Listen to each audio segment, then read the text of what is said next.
Hello students, welcome to my channel. तो students, आज की इस वीडियो में हम करेंगे नियोक्स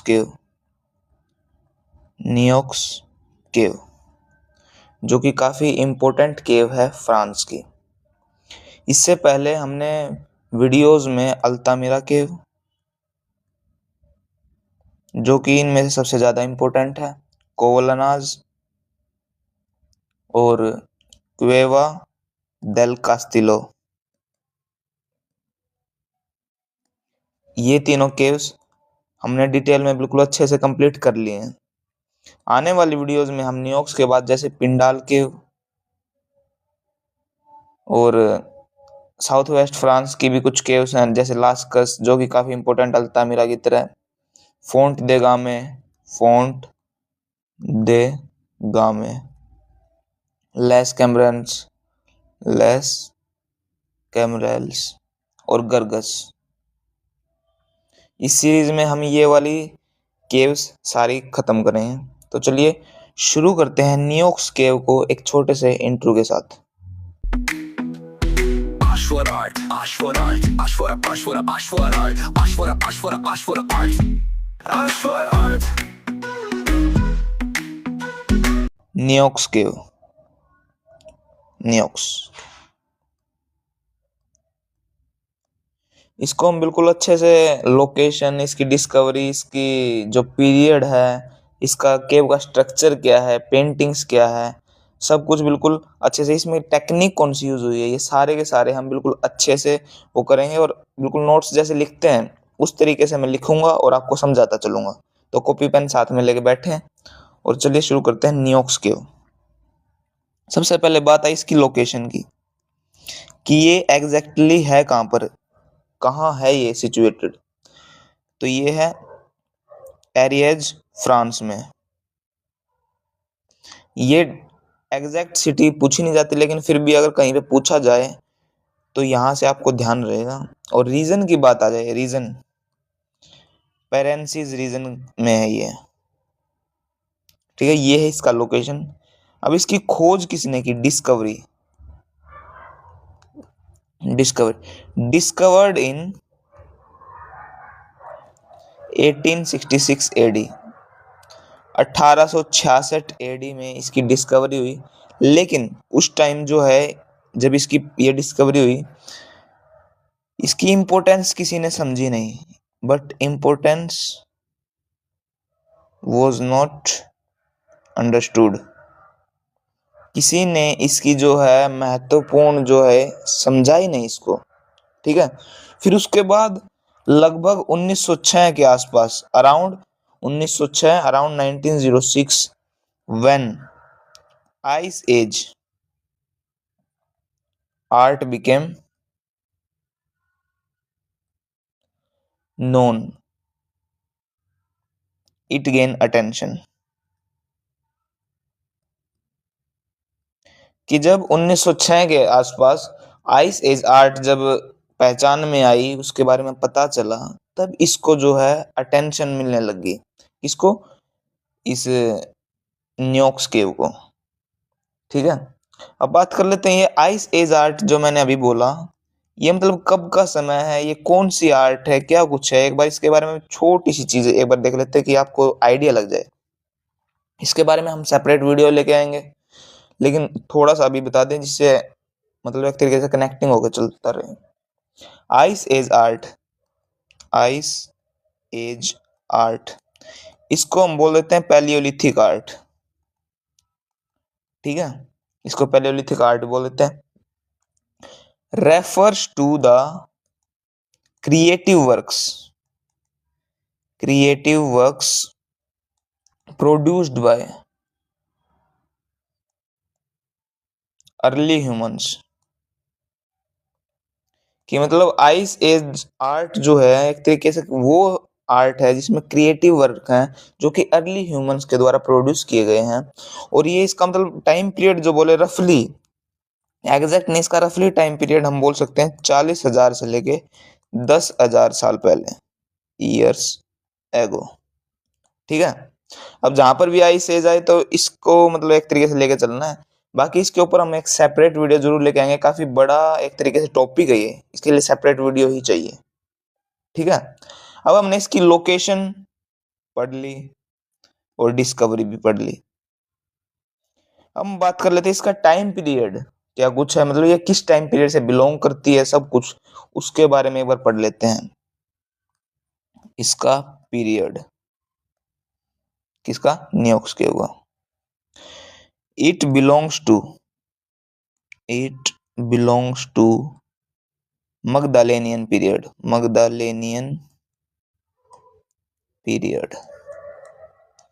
of the upper Palaeolithic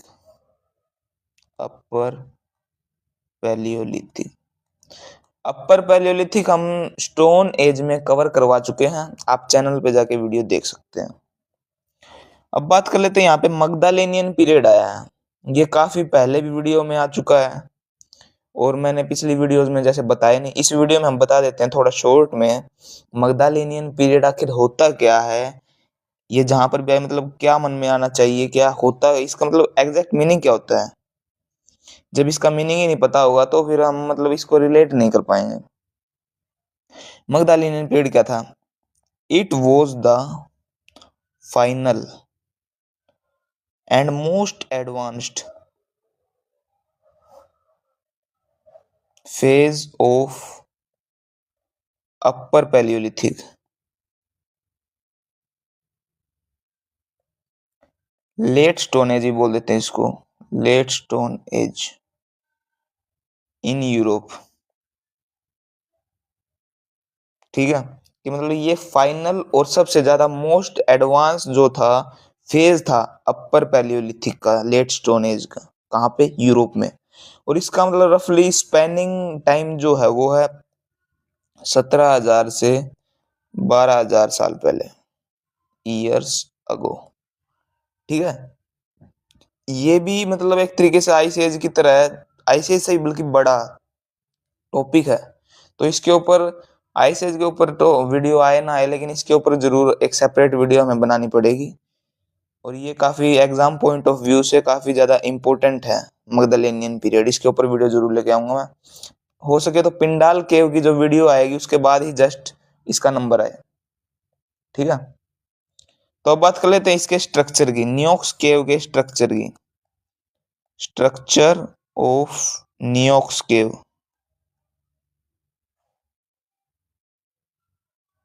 structure of Niaux केव,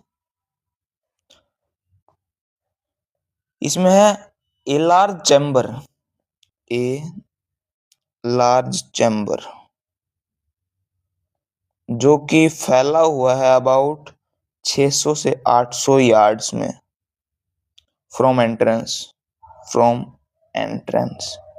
मतलब एक तरीके से मान लो जैसे ये इसकी एंट्रेंस है, तो यहाँ के पे अंदर जाते ही एक 600 से 800 यार्ड्स में फैला एक चैम्बर आ जाता है। ये मतलब एक तरीके से इसका स्ट्रक्चर, ये एक कैरेक्टरिस्टिक्स हम बोल सकते हैं। और इसका ये तो चलो इम्पोर्टेंट है ही, लेकिन इसमें सबसे ज्यादा इम्पोर्टेंट क्या है, यहाँ का एक फेमस चैम्बर है, फेमस चैम्बर,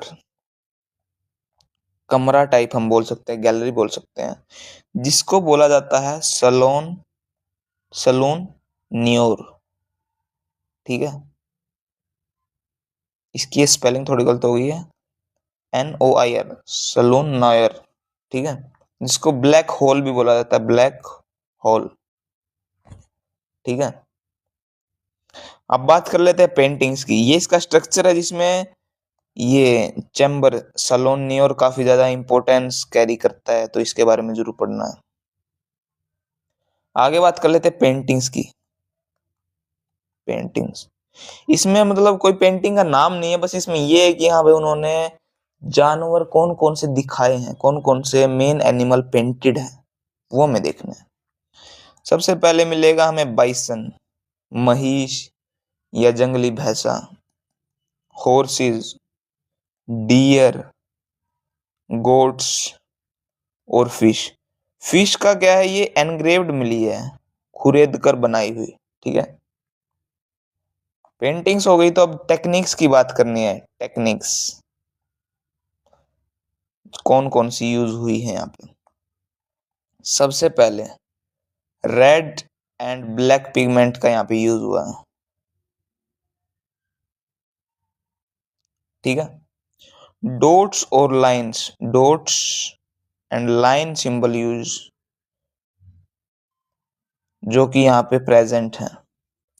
आर्टिस्ट जो है यहाँ के मतलब जो बनाने वाले थे, उन्होंने नेचुरल रॉक प्रोजेक्शन का यूज किया है, projection to give form to figure, to give form to figure, कि मतलब उनको आकार देने के लिए नेचुरल रॉक प्रोजेक्शन के यहाँ उसके सरफेस का एक तरीके से यूज कर लिया, उनके स्ट्रक्चर का यूज कर लिया, ठीक है।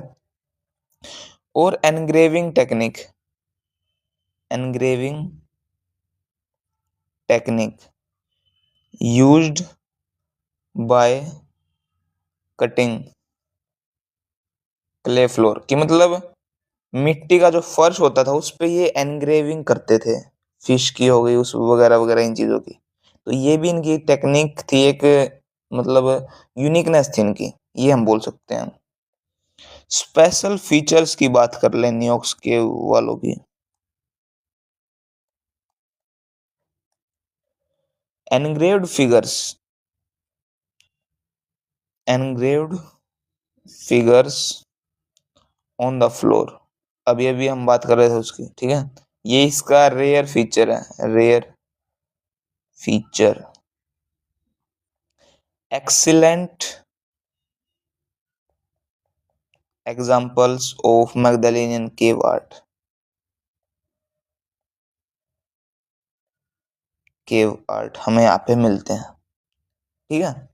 ज्यादा कुछ नहीं है इसमें, न्योक्स केव में पढ़ने में इसकी लोकेशन डिस्कवरी के बारे में एग्जाम्स में पूछा जाता है, पीरियड के बारे में पूछ लिया, फिर मैग्दलिनियन जो इसमें मतलब एक तरीके से ज्यादातर कुछ केव्स ही नहीं मतलब ज्यादातर केव्स रिलेट करती हैं, बिलोंग करती हैं इस मैग्दलिनियन पीरियड को, जो कि मैं आगे वीडियो में आपको समझाऊंगा।